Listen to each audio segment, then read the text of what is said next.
Hi hello friends, welcome to our channel PR jobs info.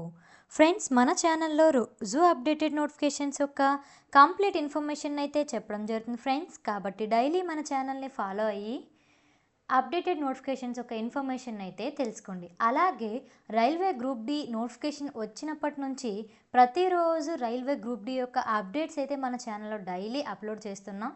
So daily follow అవ్వండి. అయితే ఈరోజు వీడియోలో group డికి సంబంధించిన అప్లికేషన్ చేసేటప్పుడు తీసుకోవాల్సిన జాగ్రత్తల కోసం అయితే ఈరోజు తెలుసుకుందాం. అప్లికేషన్ మనం చేసేటప్పుడు రిజెక్షన్ అవుతుంది. చాలామంది బాగా ప్రిపేర్ అవుతున్నారు. గ్రూప్ డి నోటిఫికేషన్ ఎప్పుడు వస్తుందో, ఎప్పుడు అప్లై చేయాలి, బాగా చదవాలి, జాబ్ ఈసారి ఎలాగైనా కొట్టాలని చాలామంది అభ్యర్థులు వెయిట్ చేస్తూ ప్రిపేర్ అవుతూ ఉన్నారు. కానీ అప్లై చేసేటప్పుడు చేసే చిన్న చిన్న మిస్టేక్స్ వల్ల మీ అప్లికేషన్ రిజెక్ట్ అయిపోతుంది. ఆ పొరపాటు వల్ల మీరు గ్రూప్ డి జాబ్నే కోల్పోవాల్సి ఉంటుంది. సో అలా జరగకుండా ఉండాలంటే తీసుకోవాల్సిన జాగ్రత్తల గురించి అయితే కంప్లీట్ ఇన్ఫర్మేషన్ని వీడియో ఎండ్ వరకు చూడండి, ఎక్కడ స్కిప్ చేయకండి. అయితే ఆర్ఆర్బి బోర్డు నోటిఫికేషన్ ఇచ్చేటప్పుడే నోటిఫికేషన్లోనే 9 పాయింట్స్ని అయితే పొందుపరచడం జరిగింది. అయితే నోటిఫికేషన్ అందరూ డౌన్లోడ్ చేసుకుంటారు, కానీ ఎవ్వరూ క్షుణ్ణంగా అయితే చదవరు. అందులో అయితే నీట్గా రిజెక్ట్ ఎలా అవుతారో అని 9 పాయింట్స్ అయితే పెట్టడం జరిగింది. ఇప్పుడు ఆ పాయింట్స్ ఏంటనేది మనం తెలుసుకుందాం. వీడియోలోకి వెళ్ళిపోదాం. Application online applications will be liable for rejection on the following grounds amongst others. Centralized employment notification. So first point వచ్చేసి మల్టిపుల్ అప్లికేషన్స్ చేయడం వల్ల మనకి రిజెక్ట్ అవుతుందంట. చూడండి, multiple applications to different RRBs or same RRB for the CEN. In such case all the applications will be rejected similarly and such candidates will be debarred from all future RRB and RRC exams. So మీరు multiple applications పెట్టడం వల్ల, లేదంటే application మీరు ఒకసారి wrong అయిపోయిందని అది close చేసి మళ్ళీ స్టార్టింగ్ నుంచి అప్లై చేసిన ఒక్కసారి రిజిస్ట్రేషన్ అయిపోయిన తర్వాత మళ్ళీ మీరు అలాగే రిజిస్ట్రేషన్ చేస్తే సేమ్ రెండు ఒకలాగే ఉండడం వల్ల అసలు మిమ్మల్ని ఆర్ఆర్బి ఆల్ ఎగ్జామ్స్ నుంచి, ఇదే ఎగ్జామ్ కాదు, ఆర్ఆర్బికి సంబంధించిన ఆల్ ఎగ్జామ్స్ నుంచి మిమ్మల్ని డిబార్ చేసే ప్రమాదం అయితే ఉందండి. కాబట్టి అప్లై చేసేటప్పుడే 10 సార్లు చెప్తున్నాను, చాలా జాగ్రత్తగా చేయండి. మల్టిపుల్ అప్లికేషన్స్ అయితే అస్సలు చేయకండి, ఓకేనా. Next point, invalid photos. ఇది చాలా ఇంపార్టెంట్ పాయింట్ అండి. ఇన్వాలిడ్ ఫోటో అప్లై చేసేటప్పుడు చాలా అందరూ మిస్టేక్ చేసేదైతే ఇదే. చూద్దాం ఇప్పుడు దాని లోపల. Such as an account of black and white photo పెట్టకూడదండి. అండ్ అలాగే ఫోటో ఓల్డర్ దెన్ 2 months, 2 నెలల కిందటి ఫోటో పెట్టకూడదండి. 2 నెలలు అంటే మనం ఫోటో తీసుకునేటప్పుడు ఇప్పుడు రీసెంట్గా తీసుకునేది పెట్టండి, ఎందుకు ఈ తలనొప్పులా నేను. ఓల్డ్ ఫోటో పెట్టకూడదు.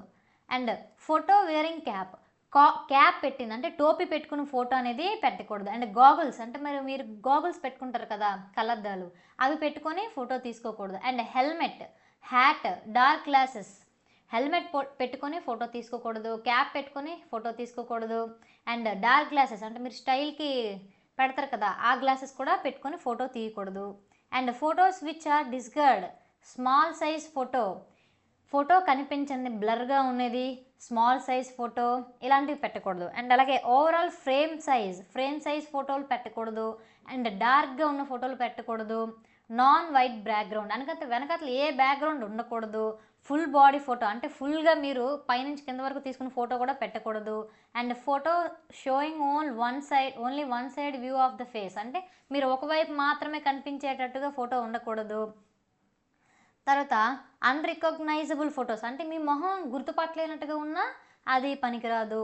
ఫోటోస్టాట్ కాపీ ఆఫ్ ఫోటో అంటే ఫోటో తీసుకుని దాన్ని కాపీ పేస్ట్ చేస్తే ఫోటో ఎలా ఉంటుందండి అసలు అర్థమవుతుందా, సో ఆ ఫోటో కూడా పెట్టకూడదు. గ్రౌండ్ ఫోటో అండ్ సెల్ఫీ తీసుకున్న ఫోటో కూడా పెట్టకూడదు. ఫోటో టేకెన్ బై మొబైల్లో తీసుకున్న ఫోటో పెట్టకూడదు. మాఫ్డ్ ఫోటో పెట్టకూడదు. Distractive shadows on background, shadow అంటే నీడ ఉన్న ఫోటోలు పెట్టకూడదండి. అండ్ బిహైండ్ హెడ్ ఉన్న ఫోటో కూడా పెట్టకూడదు. అండ్ అలాగే photo covering elbow and or below elbow portion and or photo below chest portion, ఈ బాడీ పార్ట్స్ ఇవన్నీ ఉండికుండా ఫోటోలు నీట్గా పెట్టాలి. And shoulder tilted and photos with side titled view, photos with head side word, upward, downward, ఇలాంటివన్నీ ఉంటాయి. చూడండి ఇక్కడ ఫొటోస్లో కూడా నేను పెట్టాను చూసారా, ఇతను హెడ్ ముందుకు పెట్టేశారు. సో ఇది పనికిరాదు. సో సైజ్ మారిపోయింది, పనికిరాదు. చిన్నదైపోయింది, పనికిరాదు. ఇక్కడ వెనకట్ల బ్లూ బ్యాక్గ్రౌండ్ పెట్టాడు, అందువలన ఇది రిజెక్ట్ అయిపోయింది. ఇది సైజ్ వల్ల రిజెక్ట్ అయిపోయింది. ఇది స్ట్రైట్గా చూడకుండా సైడ్కి చూస్తున్నాను, అందువల్ల రిజెక్ట్ అయింది. ఇదేమో ఫేస్ కవరింగ్ అయిపోయింది, అందువల్ల రిజెక్ట్ అయిపోయింది. ఓన్లీ చూసారా ఈ పక్కన ఉన్న ఫొటోస్ మాత్రమే ఇలా ఉండాలి ఫోటో అనేది. ఇంకా చాలా మిస్టేక్స్ చేస్తున్నారు. Distracting shadows across the face in photo, photos with ice fully closed, అంటే మీరు ఫోటో తీసుకునేటప్పుడు ఐస్ అనేవి క్లోజ్ చేసేయకూడదు, అది కూడా photo not allowed. And looking title towards downwards and side ways directions in photo, అటువైపు ఇటువైపు తిరుగుని ఫోటోలు కూడా పెట్టకూడదు. Hairs across ice face in photo, hair అనేది కళ్ళని ఫేస్ని మీద పడిపోతుంది చూసారు. ఇప్పుడు కొంతమంది జుత్తు ఇలా కంటి మీద ఇలా వేసుకొని కొంతమందికి ముందుకు వచ్చేస్తుంది, అలా కూడా ఉండకూడదు. Glare in eyes glass in photo and photos with poor resolution తక్కువగా ఉన్నది ఫోటో అనేది యాక్సెప్ట్ చేయరు. Brightness, sharpness, blurred, washed out colours, pixelated photos, unnatural skin tones in photos, అంటే ఫోటోలు కొన్ని ఎడిట్ చేస్తారు మీరు రెమినీలో కానీ దాదాపు ఎడిటెడ్ ఫొటోస్లో, ఇలాంటి ఎడిట్ చేసిన ఫోటోలు పెట్టకూడదు. మీరు ఎలా ఉన్నారో అలానే తీసి ఫోటో పెట్టాలి. And photos with signature or name or date or any other marks or damage. ఇప్పుడు మీరు ఫోటో తీసుకున్నారు, కింద ఆ ఫోటో తీసుకున్న డేట్స్ కానీ మీ నేమ్స్ కానీ ఏం ఉండకూడదు అనమాట.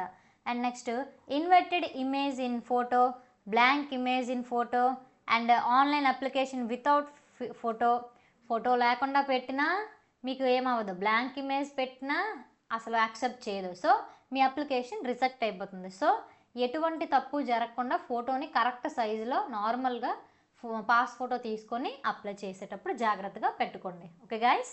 నెక్స్ట్ థర్డ్ పాయింట్, ఇన్వాలిడ్ సిగ్నేచర్లో చాలామంది మిస్టేక్ చేస్తున్నారండి.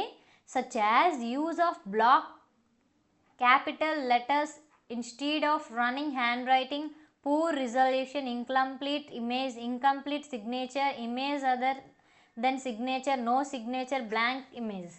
సో మీరు పెట్టేటప్పుడు ఎలా పెడుతున్నారు సిగ్నేచర్ అంటే మీరు ఫస్ట్ 10th క్లాస్ నుంచి ఎలా పెడుతున్నారో ఇప్పటి వరకు అలానే పెట్టాలి.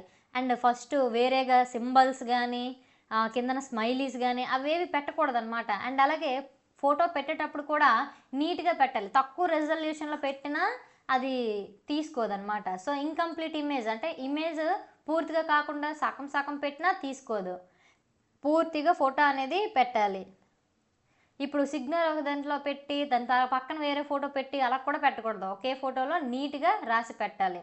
అర్థమైందా? బ్లాంక్ అంటే సిగ్నేచర్ది ఫోటో బ్లాంక్గా వదిలేసినా అది యాక్సెప్ట్ చేయదు, ఇన్వాలిడ్ చేసేస్తుంది అనమాట. అండ్ అలాగే మీ సిగ్నేచర్ ఖచ్చితంగా మీరే పెట్టాలి, ఫోర్జరీస్ గట్టి అస్సలు చేయకూడదు. Okay guys. Next point, fourth point చూసుకున్నాం. ఇన్కంప్లీట్ ఆర్ ఇన్కరెక్ట్లీ ఫిల్డ్ అప్లికేషన్లో మీకు ఏదైనా అప్లికేషన్ కాలం తెలియకపోతే తెలుసుకొని పెట్టాలి, అంతేగాని ఇది బ్లాంక్గా ఏదైనా కాలం ఇలా వదిలేసారనుకోండి అది ఇన్వాలిడ్ అయిపోతుంది. అర్థమైందా? లేదంటే ఏదైనా తప్పు పెట్టేసినా వేరే ఏవైనా పెట్టేసినా సరే యాక్సెప్ట్ చేయదు, సో దానికి రిజెక్ట్ చేసేస్తుంది అనమాట.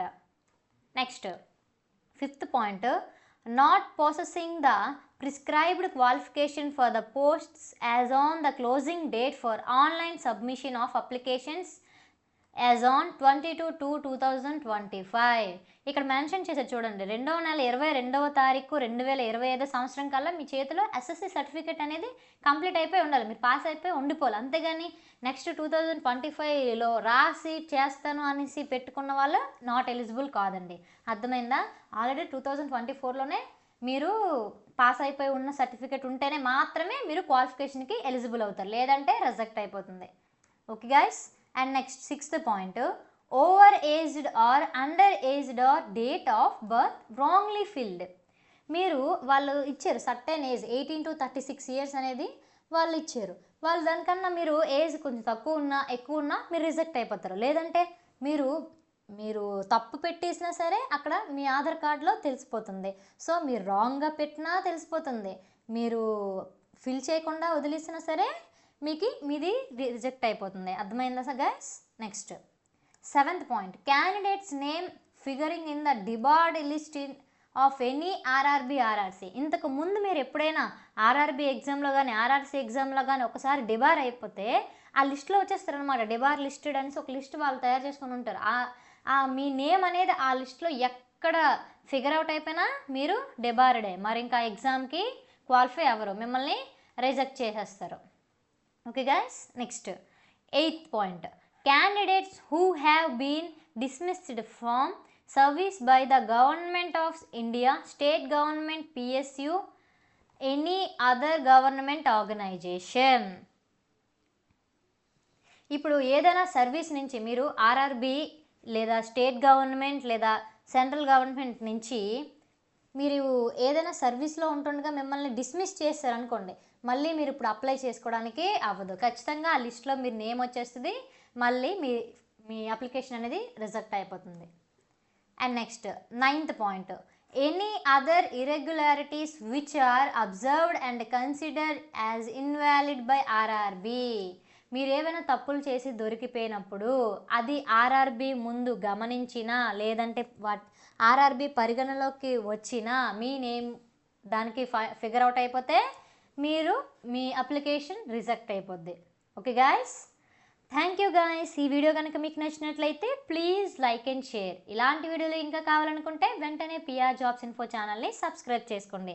గాయస్, ఈ 9 పాయింట్స్ బాగా చదివి అర్థం చేసుకొని మళ్ళీ చెప్తున్నాను అనుకోకుండా ఒకసారి ఆలోచించండి. మీరు అప్లై చేసుకునేటప్పుడే ప్రతి ఒక్క డీటెయిల్ ఇన్ఫర్మేషన్ని నీట్గా కరెక్ట్గా అప్లై చేసుకోండి.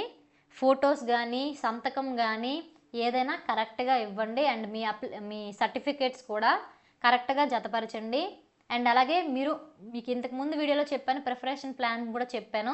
ప్రిపరేషన్ ప్లాన్ అనేది మీరు లిస్ట్ అనేది ముందుగానే తయారు చేసుకొని అక్కడికి వెళ్ళి పెట్టుకోండి. మళ్ళీ గాబరాలో పడిపోయి అటు పెట్టినా ఇటు పెట్టేసినా మీకు జాబ్ని కోల్పోయే అవకాశం ఉంటుంది. కాబట్టి అన్నీ పరిగణంగా క్షుణ్ణంగా చూసుకొని అప్లై చేసుకోండి. Okay guys.